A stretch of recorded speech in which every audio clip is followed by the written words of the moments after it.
Today is Tuesday. It's actually Tuesday afternoon, about, oh wow, it's about 3:15. I didn't realize it was quite that late. And I think part of the reason that I didn't realize it was that late is because I spent the last half an hour trying to find an item that I needed to pull to pack, and I couldn't find it. It was an older item that I've probably had for about 2 years, and it was not in the bin that it was supposed to be in. It's really not that uncommon for some of my older items to be messed up. There's not a lot of them that are messed up, but I do run across a few that are messed up from when I originally started selling on eBay. Because when I started, all my bins were in one spot. There weren't that many bins.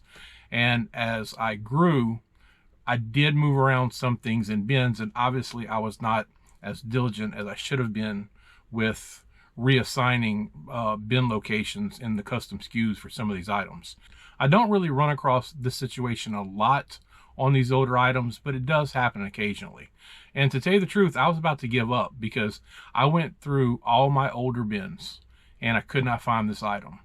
And I'm like, I know I have it. You know, I knew what it was. I remember buying it. I remember the garage sale that I bought it from, but I can't find it. So I was like, well, let me just suck it up, spend a little more time trying to find it. And it was in the second to last bin during my second go around that I was looking at. And it was underneath some other stuff, some clothes or pants or something I have in there. So ultimately I did find it, but the time did get away from me because I spent so long looking for that item. But if I had not found it at that point, I was going to cancel the order, because I know for me, a lot of times I do remember, I don't know, maybe time periods when I bought certain things. And I know a lot of the items from a couple years ago that I bought, they're only going to be in probably certain bins. So if something's not where it goes, you know, I can look and say, okay, well, I bought this stuff around that same time, so let me look in these bins. But if I don't find it at that point, I really don't have a whole lot of other places to look for it. Fortunately, that has only happened, I can only remember, I think twice, that I simply could not put my hands on something. And I know one of the times it was because there was a problem. It was a multiple quantity item. It was some kind of specialty light bulbs, and I pulled a pack out to ship it, and I believe that one of them was broken, and I had more. So I just threw it away. I grabbed another one and sent it. So that caused my inventory to be off by one. So when I sold out of those things, well, I had one left and someone ordered, but I was actually sold out because I never adjusted my inventory.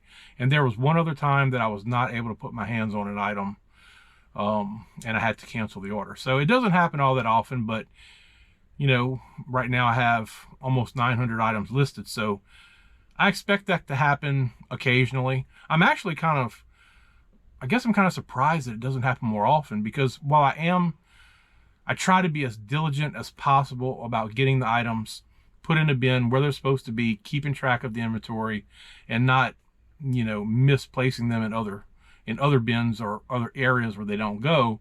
Mistakes are going to happen. So I'm a little surprised that I don't do it maybe just a little more often, but as a whole, I'm pretty good with it. And I think being diligent with trying to keep all that straight does pay off in the long run, where I don't have to cancel orders because I can't find something. Today I've got 6 orders going out for a total of $82.67. And that's the actual order totals, not counting shipping or anything like that. Funny enough, between Friday afternoon and Monday afternoon, I had less orders and less items going out than I do just from Monday to Tuesday. So definitely better sales in that respect. Not where I'd like them to be, but very normal for what most of my daily sales are. I had a buyer who purchased something 6 days ago. It was an offer I sent out for, I think, $9 and some change. Well, they went ahead and, well, they didn't purchase it. They committed to purchase it. And then shortly after, I got a message from them asking me to hold the item. The funny thing about this message is it wasn't just asking me to hold the item until they could pay. They actually gave me instructions on how to do that. They told me the day, which would be 9 days later, they would pay, and that they're very honest and true to their word, and they would end up purchasing it. They also asked for me to make sure that my account would not cancel orders after 3 or 4 days or whatever it is. But I'm looking at the message now and it says, you go to my eBay, go to the accounting tab, selling preferences, and the whole list of how to change that. Actually, my account was never set up to cancel unpaid orders. Now, I'm like everybody else. If you're going to commit to buy it, I want you to pay right away and be done with it. However, that was the default option whenever I guess my eBay account was set up. Now, this account was set up in like 2003 or 2004, and I never changed it. Typically, after 3 or 4 days, if someone hasn't paid, I'll message them and just ask them, hey, do you still want this item, or do you want me to cancel it? And most of the time they cancel it, which this whole thing doesn't happen to me a whole lot, so you know, it's not that big a deal. But I will message them and see what they want to do. So I responded back to this buyer and let them know that my account was already set up to not cancel orders automatically. So they said thank you, and they actually ended up paying either late last night or early this morning, which is about 3 days earlier. I didn't really have a big problem with this particular buyer wanting me to wait that long. I guess maybe it would be nice if they would communicate to you and say, hey, I really want this item, but I can't pay now. But ultimately, unless you're willing to pull that item down off of eBay and wait for them, you know, it really doesn't matter. The whole thing didn't really bother me all that much, especially considering that this item has been sitting in a bin for 2 years. So even if it does take them 9 days to pay, which it didn't quite take that long, at least I'm moving this item that's been sitting for 2 years. So thankfully, they were true to their word. They did pay. They paid a little bit earlier than even they said, so everything worked out. The item they bought was an Elsa Build-A-Bear from Frozen. She's got a little tiara with her.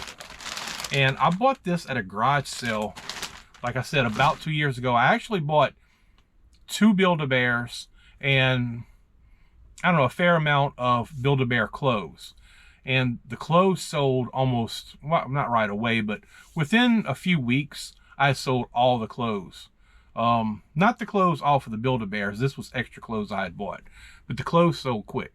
And the Build-A-Bears, they sat for a while. I didn't see the other Build-A-Bear in the bin, so I guess I've already sold it at some point.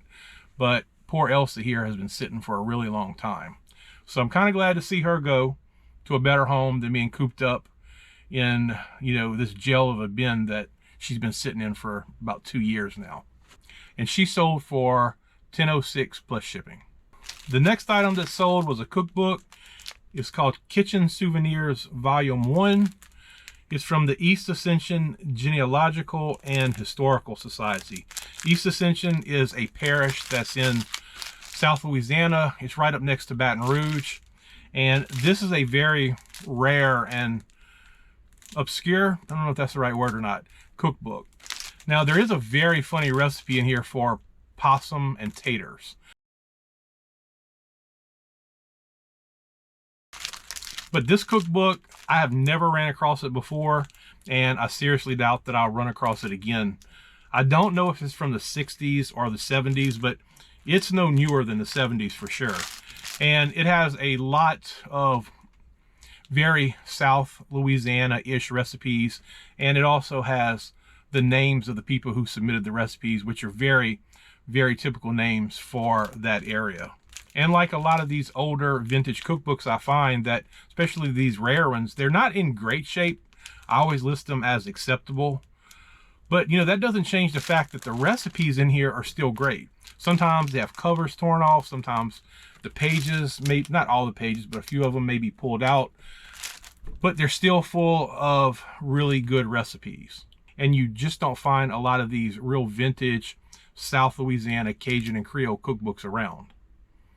A lot of the cookbooks that I have for sale, because I've said before, I always look through them and decide whether I want to keep that cookbook or not. A lot of them have roughly the same recipes. Usually when I find cookbooks like these, which are really specific, not so much regional, but to, you know, even more defined area, they have a little more unique recipes in them. So this is a really good cookbook.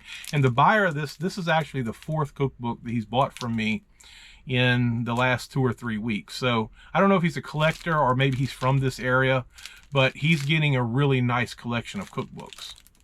And this sold for $23.95 plus shipping. I sold a pack of carbide turning inserts. and these sold for $16.14 plus shipping. These came from the bin store, and they were either 50 cents or $1. I sold a Beanie Baby, a Mimi the Owl Happy Meal plush. I'm definitely not a Beanie Baby seller.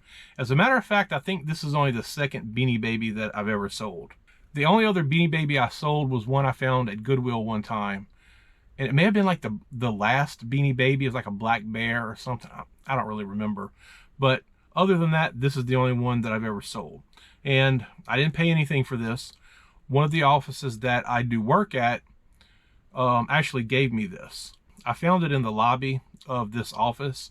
So I brought it up front to the girl at the counter and said, some little kid lost their Beanie Baby or something, so I just wanted to give it to you in case they come looking for it. And she's like, well, we find stuff in here all the time, but nobody ever comes looking for it, so we're just going to throw it away. I'm like, really? She's like, yeah. And I'm like, well, if you're just going to throw it away, you know, do you mind if I take it? And she's like, no, take it. So I took it. It's been listed for well over a year, and it sold for $8.98 plus shipping, so no money into that. Next, I sold 2 rolls of Gear Aid Camo Form reusable self-cling wrap tape. And these came from the bin store. I know that I didn't pay more than $1 for these because the comps weren't all that strong on them. But these sold for $12.76 plus shipping. And the last item I already have wrapped up in bubble wrap because it's glass. It's a vintage Astrodome Houston, Texas smoked glass souvenir plate with stand. So this is what it looks like. It was a pretty cool piece, which I'm really shocked it took as long to sell as it did. I bought it from a garage sale about the same time as I bought Elsa from Frozen here. And I did have it listed for, I want to say around $16 or $18. And I was really surprised that it didn't sell till now. I did have to lower the price because it has been sitting around for so long. It finally sold for $11.79 plus shipping, which I'm happy to get because I don't have more than $1 or $2 into it. So definitely not a great flip, but at least it's another item that is out of here. I think I'm going to try something on my store that I have not done in almost 2 years. And that's going to be accepting offers. Most of that time over the last couple years, I've been running sales. I'm able to mark stuff up 10%, run a 20% off sale. The buyer's still getting a good deal. I'm still getting an adequate amount for my item, and it all was good. The problem with that is it doesn't leave very much room for offers. I would still occasionally send out offers, but 10% offers is about the max that I can do. And that's okay for lower price merchandise. But if something's $60 or $80 or $100 and I've already marked it up 10%, but am running a 20% off sale, and then I take off another 10% offer, that's really tightening up my profit margins. Right now, I currently do not have any sales running, but I did slightly lower my prices. When I had best offer on my store before, I just got tired of the lowball offers. So I was like, well, this is enough. I'm going to turn it off. But maybe it's time for me to give that another shot. But this time I want to set my store up a little bit better where I can take 10 or 15% off and maybe 20% off of items and still sell the item for what I need to sell it for to make a profit. That way I'm getting a fair price, the buyer's getting a good deal, and everybody should be happy. So over the next couple of days, I'm going to do a little bit of tweaking with the prices on my store and turn on best offers and just kind of let that run for a while and see what happens and see if the sales increase or not. Today is Wednesday. It's Wednesday afternoon, and I've only got 4 orders going out for a total of $43.15. Sales are still fairly low for me lately. I've got a return that's coming in that I got the notification last night for a Canon calculator adding machine deal. If I'm selling $150, $200 per day, returns bother me a whole lot less than when I'm making $40 or $50 a day. Then it really hurts because this calculator or adding machine that's getting returned functioned 100%. It was tested. I bought it from an estate sale for I think $5. I included 4 or 5 rolls of paper with it, and it was completely functioning. I showed that in the photos. I don't think I took a video on this one. I have been making more videos for my listings lately of items that I can show working. I don't think I did it on this one, but it was 100% functioning when I shipped it out. The buyer said it was defective or didn't work. So I'm anxious to kind of get that in and see if they decided to send something else, or I mean, maybe got damaged in shipping, but I packed that thing pretty well, so I don't see that happening. I have been marking most of the items that I send out like that lately. If it's electronic, or if it's like a small kitchen appliance or anything like that, I've been marking them in a way that it's not quite so visible to the buyer. They're really gonna have to be looking for it. So I don't know if I marked this one or not, because I've had it for a little while, but I'll wait and see what happens with return, because if there's nothing wrong with it, I can resell it. But I am on the hook for the shipping both ways now. So that's like $30 something. So that's 3/4 of the money that I'm actually making today on my sales. So yeah, returns hurt a lot worse whenever your sales are slow. I was trying to work on this little dog that I picked up at an estate sale the other day to see if I could get it to work, and I'm not having much luck with it. It doesn't look like there's any easy way to take the dog apart. I mean, the fur, it's sewn in different spots, and I think anywhere it's not sewn, it was glued on. I did want to check something real quick though. These are just some cheapy Dollar Tree batteries that I keep around for testing, and that's the batteries that I put into the controller for the dog, and nothing happened. So I did want to test these to at least make sure that they had some juice. Wait a minute. Are these things dead? Oh, no, they're working. Well, at least that battery is. Let me test this one real quick. I had the battery in upside down. So the batteries are good. So unfortunately, the little dog, I don't know if I'm just gonna maybe sell it as not working or not. I did see one that sold working for like $80 something. I think I've just about exhausted everything that I can reasonably do for this, unless I try to, you know, cut the fur somewhere and maybe glue it back, which seems like a lot of work for this item, considering I probably have no more than $1 into it. Not much else going on today. Oh yeah, there is something. I completely overpaid for shipping something out today.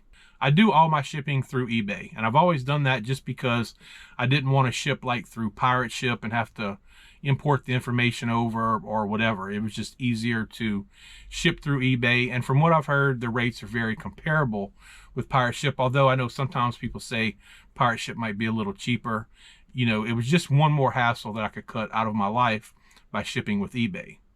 I had some items that I wanted to ship to my son, and you know, he could have just ordered something on eBay from me, something really cheap, and I could have put those items in the box, but he was not in a position to be able to do that because he was at work and he couldn't sit there and do it, and he really wanted me to go ahead and ship these items. So I was like, well, one option is to sign up for Pirate Ship. The other option was just to pay over-the-counter rates at the post office when I was dropping off my packages. And I did choose just paying the over-the-counter rates. I shipped a 2-pound package, dimensionally small. The box was less than a foot long. It was about 8 inches wide and I think 6 inches tall. I did insure the box for an extra $50 above the $100 Ground Advantage insurance because the stuff in it had a little value, but it ended up costing me $20 and some change. It made me regret not stopping and spending the time to sign up with Pirate Ship and just ship it that way, because I think I need to do that anyway. I'd like to be able to just have that option, but again, I was in a hurry and I thought, well, I'll just pay the extra. But in hindsight, I think I'm going to go ahead and just sign up with Pirate Ship just so I'll have an account there. The first item that sold were some US Polo Association men's jogger shorts. These sold for $12.76 plus shipping. These were an item that my good ex-wife that I still like picked up for me when she was actually in Washington State visiting my son at the Goodwill bins. And so I don't have any money into these, so these are all profit. I sold a 3-pack of cinnamon, chromium, and biotin supplements. These sold for $9.05 plus shipping. They came from the Amazon bin store. They were only 50 cents each. So I've got $1.50 into these. You know, these are not great flips necessarily, but I knew that when I bought these. When I comped them, I saw the prices on eBay, but there was a bunch of them there, and it's really hard for me to pass these up at 50 cents. Even though there's not going to be a lot of profit there, there is a little bit, and I'll make a little bit on the shipping also. I have not been sourcing at the Amazon bin store in a good while now, and you know, I really miss the killer deals that I was getting, not on these supplements in particular, but a lot of the supplements there are $20, $30, $40 supplements, and with me not going, I'm missing out on a lot of that, in addition to a lot of the books that I'm able to get there.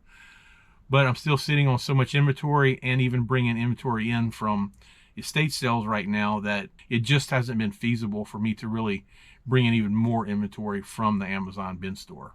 I sold one bottle of ashwagandha gummies. These came from an estate sale, and it was actually $5 fill-a-bag. And I probably had a dozen or so bottles of these. So I've got, you know, just cents into this. And these sold for $11.08 plus shipping. The last item are some replacement parts for a Black & Decker citrus juicer. I bought the juicer at an estate sale, and it was really cheap. I want to say it may have been $2 or $2.50, something like that. Again, it's something that I consider keeping, because I do have a manual juicer where you just kind of do this with the orange or whatever. This one is powered, but I don't need any more kitchen gadgets. So instead of selling it whole where it really didn't have as much value, I ported it out. And this is the clear dome, the lid that goes over the mechanical base, and then there's the little piece that's kind of cone shaped that actually does the juicing. So this sold for $10.26 plus shipping. I'm trying my best right now to counter my fairly slow sales with just doing more listings. I listed last night till probably about 11 o'clock. So I'm getting listings up, but they're just not really translating into sales right now. I don't think anything going out today was on any offers I sent, because I sent a lot of offers yesterday. I sent about 40 offers out. But you know what? The shorts, these, I sent an offer out on these, but the person who I sent, or the people who I sent the offer out to, they didn't buy it because these sold for the full listing price. And I don't think there was any of this other stuff that I sent offers out on. I did have someone message me at some point early this morning. I have a tactical mount set for a splatter ball. I guess that's paintball or something like that. But these are listed for $15.45 with free shipping. And shipping's probably going to be $5, maybe $6, depending on where it's going. They asked if I would take $10. I only paid 50 cents for these, and that is my last one of them. But after this item is promoted, so after promoted fees, eBay fees, and packaging, and me paying for shipping, you know, what am I going to make? $1.50, $2 on it? I did see a video recently. It was Curious Collection. They were talking about the fact that buyers don't understand, I guess, all the intricacies of being an eBay seller. I mean, I could take $10 for this, but you're going to have to pay for shipping on top of it. I'm sure they would like their free shipping on top of me taking $10, but, you know, there's just no way I can do that unless making $1.50 in the end is my ultimate goal, and it's not. I'm already not making all that much on them with everything like fees and packaging taken into consideration, but I'm certainly not going to go as low as $1.50. But I think most buyers just don't understand that, because they have the Amazon mentality these days of free shipping, free returns, and that makes it hard for eBay sellers to make a living. And while I don't rely solely on eBay for sure, it still affects the bottom line, especially when you look at your total sales for the year, minus fees, minus taxes, minus cost of goods, minus shipping supplies, and you see that real number up there. Like, dollars count. And I've often said that I'm very cheap whenever I'm sourcing items, but if I can buy something for $1 and sell it for $12, to me, that's way better than buying it for $2 and selling it for $12. So for me, those dollars do matter. And that's the same case with a lot of these Amazon bin store items that I've traditionally sourced and sold. I'm buying them for 50 cents or $1 and selling them for, it could be $10 or it could be $20 or $25. They may be items where the sale price is not that much, but I have almost nothing into them. So I think I'm going to ultimately pass on this super generous $10 with free shipping offer on this item. So I think that's going to do it for this video. If you enjoyed it, please give it a thumbs up and consider subscribing to the channel. As always, I appreciate you watching, and I'll see you in the next video.